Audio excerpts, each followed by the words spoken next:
Richie Perez, and I'm from Southern California, a town called Wildomar. I own a termite and pest control company. I'm here at the Circle of Champions Mastermind in Vegas, and I've been in the Circle of Champions coaching for a year and 3 months. I think being in the Circle of Champions has really, for me, allowed me to break out of a personal shell I was in.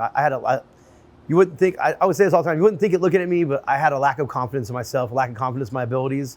And I don't think I had, if I had enough wins in life, I don't think I recognized them. I don't think I celebrated them, or maybe I just kind of pushed them off to the side. So I really think over the last year and few months here, it's allowed me to really celebrate my strengths and also identify my weaknesses and have the confidence and the backing of the coaching to go ahead and attack those weaknesses. And I like to say stand in the gap, or find the gaps and stand in them and fill them in with some good stuff.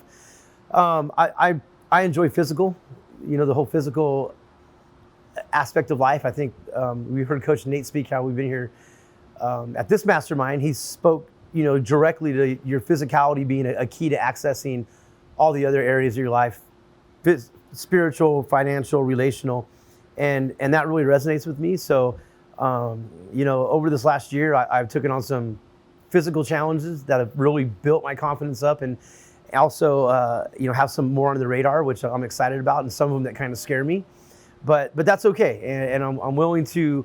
I'm learning that putting in the work to get there is more of the journey than actually doing the event.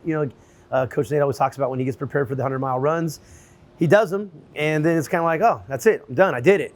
But he looks back, and all the training, the journey getting to that event is really where all the growth happens. So as I've heard that more and more, as I've attended, this is probably my second mastermind, maybe even third.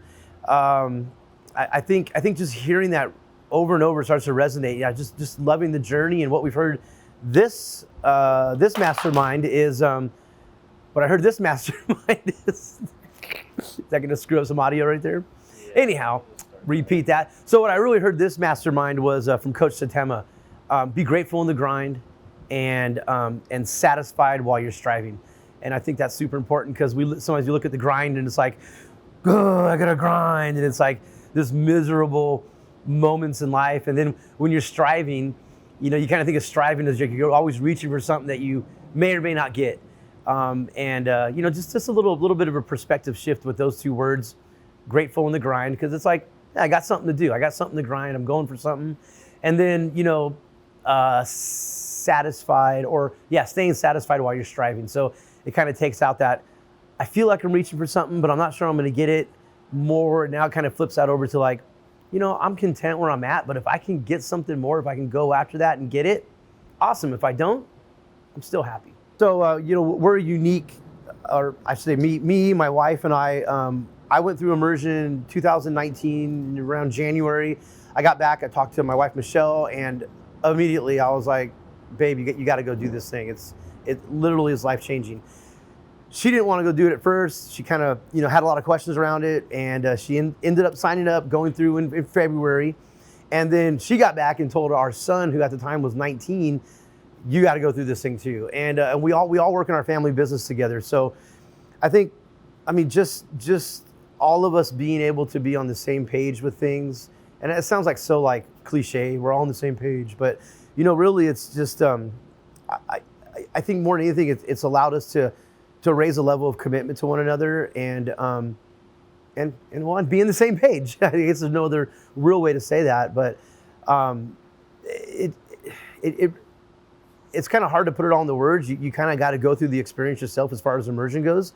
And, once you're on the other side of that, you just, let me see, I'm trying to think of how to frame this for you, but it's like a door you open up to a new world of perspectives. And I think you continually, after you open one of those doors, you begin to look for more doors. What's the next door I can open that I can have a new perspective, So I think before we were kind of looking through our world through the peephole of a door, and immersion kind of allowed us to kick that door open and see what's really out there and what the opportunities are for us.